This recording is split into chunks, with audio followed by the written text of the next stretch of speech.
The Bozeman City Commission says it will go with the most expensive and most weatherproof method of repairing the Bogert Pavilion shell. After a long discussion on Monday night, commissioners voted to completely replace 8 of the structures of those 10 beams. MTN's Cody Boyer walks us through the board's options leading up to their decision.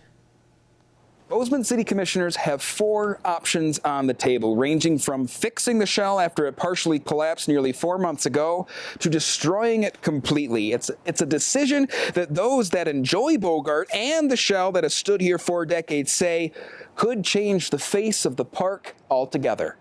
It's kind of now just, what's going to happen to it and kind of the whole eyesore, and just a lot of people use it. So it's just sad that it's just sitting there. Over 3 months ago, a wooden beam failed under the weight of falling snow, splintering under the pressure. Jessica Del Grande is one of several who worry about its future. If there's a way to salvage it and keep it, just because it's a great dome.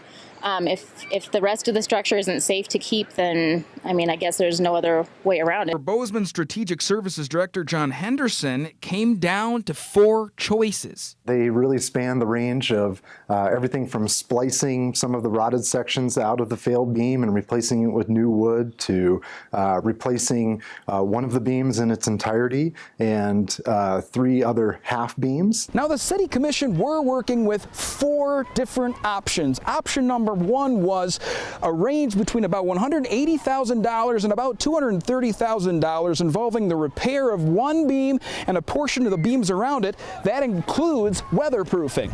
Option number 2, the most expensive, bring the pavilion up to new city code, including strength against seismic or wind damage, about $520,000 to about $650,000. Behind door number 3, the cheapest, replace just the collapse beam and fix the roof, between about $147,000 and $167,000. Option number 4, demolish it altogether, roughly $230,000, and due to developmental rules, nothing could be rebuilt here again. That goes all the way down to changing the material and construction type of the facility, and a lot of it has to do with the proximity to the creek in that flood zone. At any rate, both Henderson and those like Del Grande agree it would be nice if the shell could stick around.